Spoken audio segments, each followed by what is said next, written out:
Bonjour à tous. En cette période de crise sanitaire inédite, nous sommes toutes et tous confrontés à de nombreux défis qui ont changé et impacté notre quotidien professionnel et personnel, notre vie sociale et familiale. Côté professionnel, que l'on soit sur le terrain ou télétravaillant, le personnel d'Orange se mobilise depuis plusieurs jours pour assurer la continuité des services de télécommunication indispensables à la vie des citoyens. Nous avons été à la rencontre par Skype, je vous rassure, de David, ingénieur radio, de Frédéric, expert cognitif, d'Alidou, qui travaille à la direction des infrastructures, et de Loïc, administrateur réseau. Voici nos échanges.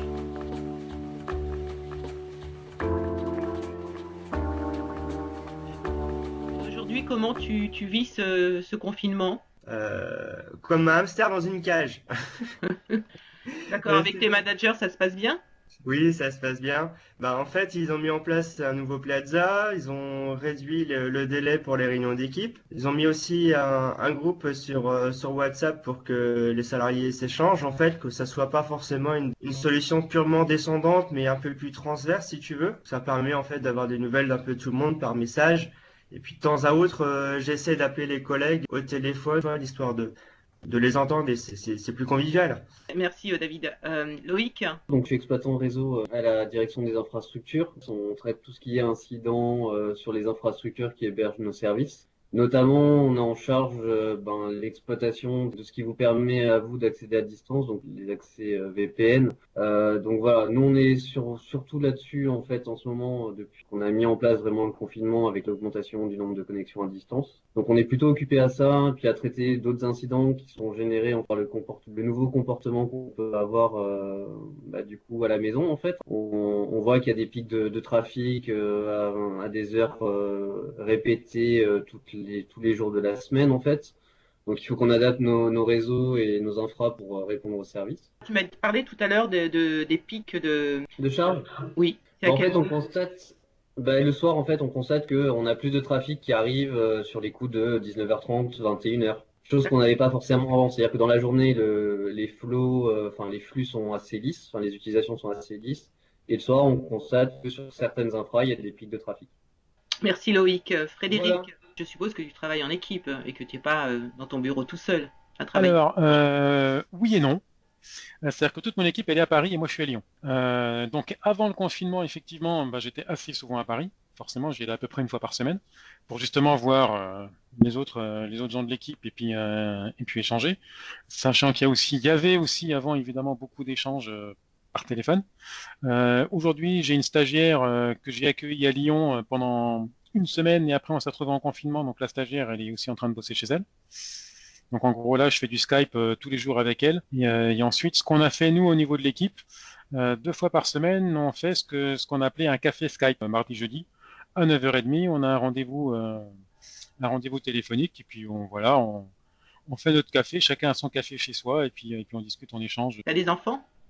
Alors, j'ai une fille qui est en train de faire ce que moi j'appelle de l'école 2.0. C'est-à-dire que normalement, ma fille habite à Hong Kong avec sa mère et elle va à l'école à Hong Kong. Il se trouve que les écoles à Hong Kong ont fermé au 2 février. Donc le 4 février, elle est arrivée ici. Elle était d'abord chez moi à Lyon pour faire l'école à distance à Hong Kong avec moi à côté. Donc autant dire que c'était un petit peu compliqué parce que toutes les 5 minutes, papa comment on fait ça, papa comment on fait ça. Ouais, mais papa il bosse. Mais ça a marché. Ensuite, c'était les vacances. Elle est partie chez grand-mère à Lille. Elle suit les cours de Hong Kong à distance dans une chambre qui lui est dédiée et elle fait les devoirs à distance avec moi quand elle comprend pas. D'accord. Loïc, j'ai oublié de te poser la question, comment ça se passe pour toi avec les managers ?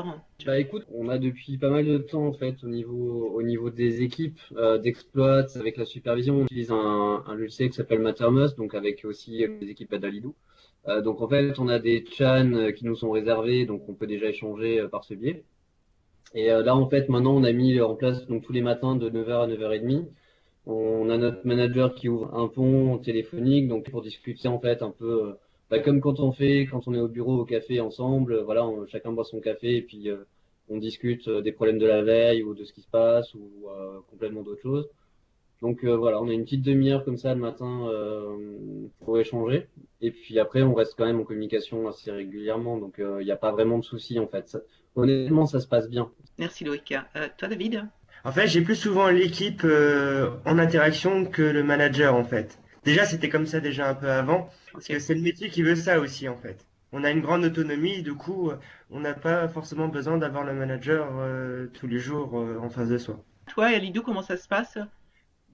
Chez moi, c'est comme c'est Cédric, c'est que tous les jours de 10h, 10h30, on fait une réunion d'équipe entre nous et de temps en temps, le manager intervient lui aussi pour dire ce qui se passe.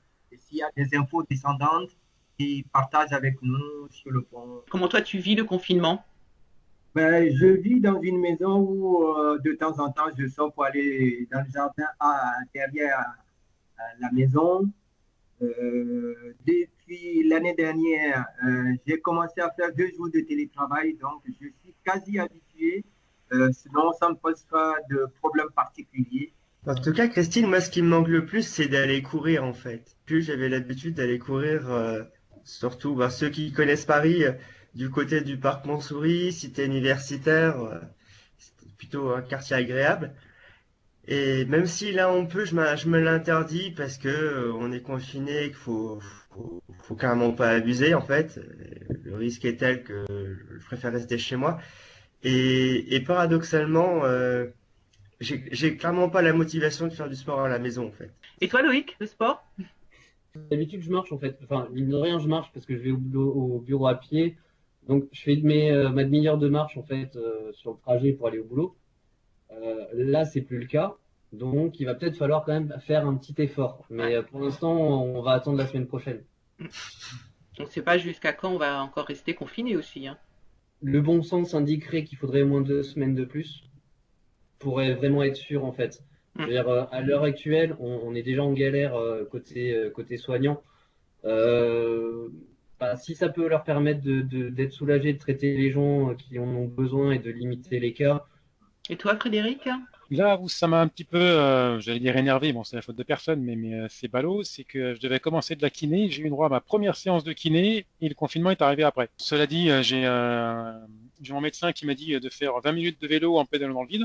Donc j'ai un vélo d'appartement chez moi, donc je fais mes 20 minutes de vélo tous les jours. Et sinon, il y a une chaîne qui s'appelle Gym Direct, qui font des petites séances d'exercices à faire à la maison, donc sans appareil, sans ustensiles, sans rien. C'est le truc de 25 minutes. Ouais, j'ai pas mal de copains qui font ça, et c'est pas mal. Sinon, j'ai un autre copain qui se fait 16 marches, il fait 1000 mètres de dénivelé en montant et descendant 16 marches, donc sachant que 16 marches, ça fait à peu près 3 mètres. Il doit faire ça à peu près 300 fois. Frédéric, t'as vu dans la presse la personne qui a fait un marathon sur son balcon? Ouais, j'ai vu, ouais. Alors j'ai un balcon, mais ça me branche pas. Est-ce que vous avez des choses à rajouter ou à dire qu'on aurait pu aborder? Mais qu'il faut simplement rester chez soi, avant Merci, tout, il y a- et arrêter d'essayer de... Enfin, tu vois, je veux dire, c'est pas parce que tu as un chien que tu dois le sortir 15 fois par jour parce que tu es confiné, quoi. Sortir pour l'essentiel, et l'essentiel, il est quand même basique, hein. Les basiques, c'est manger, dormir, hein. Pour supporter le confinement, apparemment, il y a des choses importantes à faire que sont les rituels.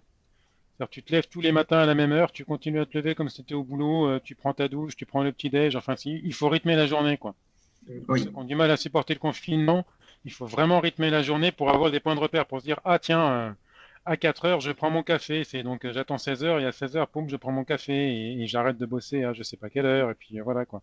À 20 heures, surtout, j'oublie pas de sortir pour applaudir tout le personnel soignant et les autres. Enfin, voilà, quoi. Ouais.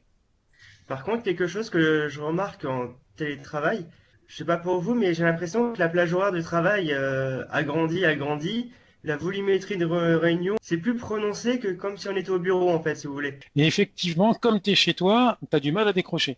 Ouais, c'est vrai, je rejoins tout ce que tu venais de dire, à savoir que moi, comme je commence très tôt le matin à 8 heures, j'ai pris mes cours d'anglais de 8 à 9.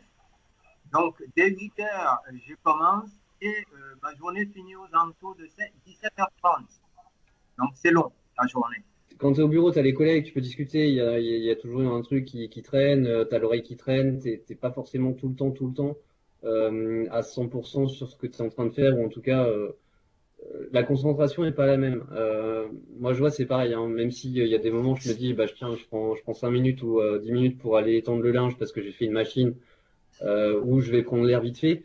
Mais en fait, tu le fais moins parce qu'en plus, en étant en télétravail, j'ai l'impression que si je suis pas devant mon PC à bosser, c'est comme si je travaillais pas. Enfin, c'est bizarre. Ça change un peu la donne. Après, moi, je suis pas très télétravail, c'est pas trop mon truc. Je préfère être au bureau avec les collègues. Mais finalement, ça se passe bien en fait. On arrive quand même à garder le contact. Donc, c'est pas pareil parce qu'il y a des fois où tu vas faire une réflexion, tu vas te dire, ah ouais, ben non, mais en fait, ça marchera pas parce il pourra pas réagir. Tes collègues autour pourront pas réagir puisqu'ils ne sont pas là forcément. Après, tu parlais d'interruptions, et moi je les ai sur le WhatsApp avec ma fille, quoi, qui tout d'un coup j'ai un message, poum, papa, tu peux m'aider pour le français? Bah ouais, ma foi. Donc ça fait une petite pause dans la journée, c'est sympa aussi, quoi.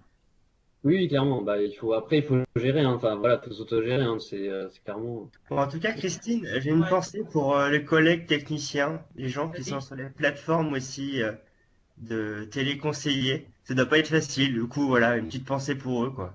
Il me semble que les téléconseillers, justement, ils font du télétravail. Ça dépend lesquels, en fait. Ah Tout ouais? n'est pas adapté. Tout n'est pas adapté, loin de là. Du coup, Parce que je sais que la semaine dernière, ça a été le branle-bas de combat au niveau technique, justement, pour arriver à les équiper, à faire en sorte qu'ils puissent prendre les appels de chez eux. Enfin, ça a été un truc, il y a des gens qui ont de nouveau mouillé la chemise.